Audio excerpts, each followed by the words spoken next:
And time now for our home loan segment. We are joined by Sanjay Athalye, CMO and CRO, Reliance Commercial Finance and Home Finance. Sanjay, pleasure to have you with us. Sanjay, let's get straight to the questions we have coming in. Anvesh is here with a question for you. Anvesh, go ahead. Yeah, hi.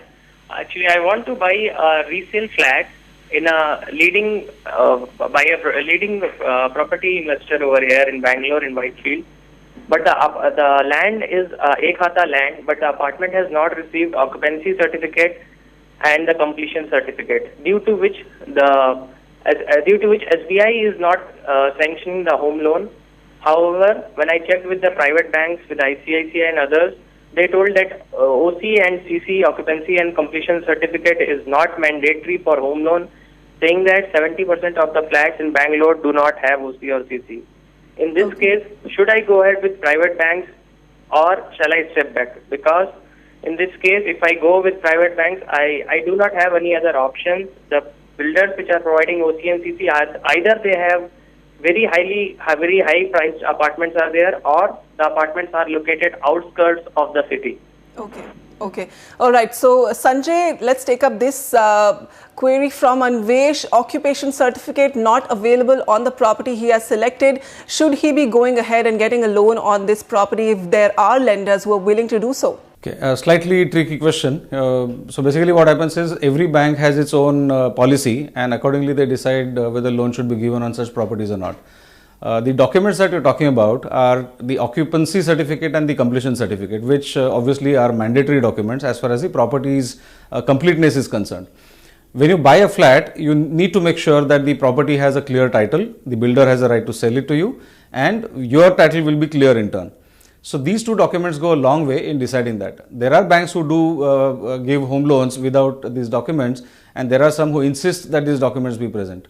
However, from my long experience in this business, I would advise that it is in your interest that you obtain both these certificates, since especially you said the property is completed in 2011, which is 5 years already.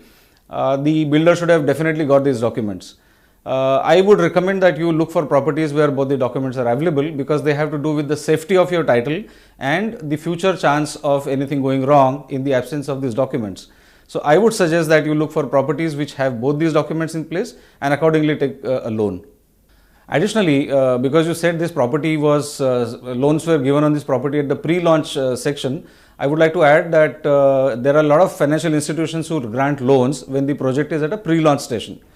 That is with the condition that when the project is complete, you will get the occupancy certificate as well as the completion certificate. In this case, the project is already completed 5 years back, hence that condition is no more applicable, and it is still advisable that both the documents be insisted upon. Okay, let's take up this next question from Sunil P. Hi Sunil, go ahead. Hi, my question is regarding a home loan. I just wanted to know, is it beneficial to have a pre-approved loan from a bank or a financial institution, and what benefits does it have, or if it does not have any special kind of a benefit?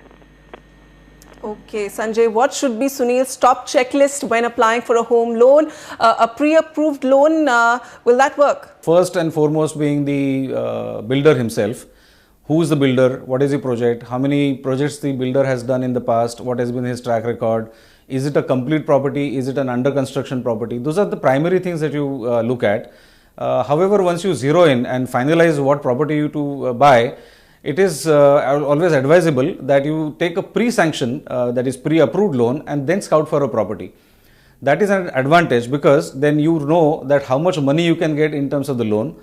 And when you talk to the builder, you can talk with more confidence, you can negotiate better because the loan is already sanctioned for you. So I would always recommend that you take a sanction first based on your financial eligibility, and then with a sanction letter in your pocket, you are in a better position to hunt for properties and negotiate better with the builder. So yes, always go for a pre-approved loan. As far as what you should look at while applying for a loan, there are some important things that you must note. So what is your income? How much monthly EMI can you afford to pay? So the EMI amount needs to be fixed in advance so that you know how much you can pay. What is your down payment that you will be able to make to the builder while buying the property?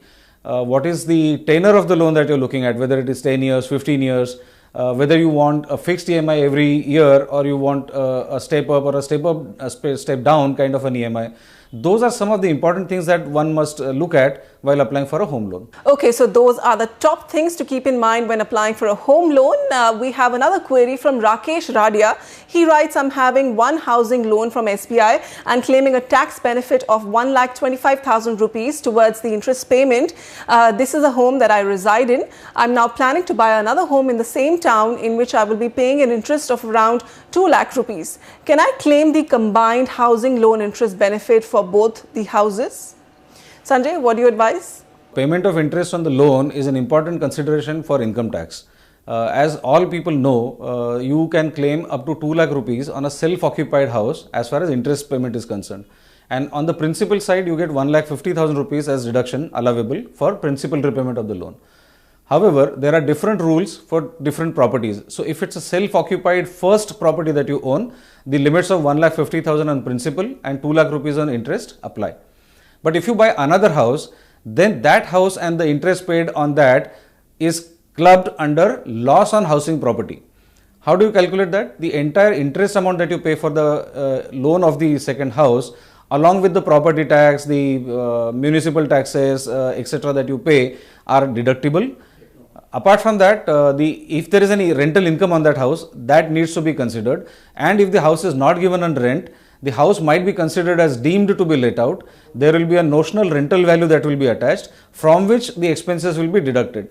However, in most cases it works out that the interest that you pay is quite high, and hence you are allowed a substantial and a handsome deduction against loss on house property. Sanjay Athalye from Reliance Commercial Finance and Home Finance, thank you so much for joining us today.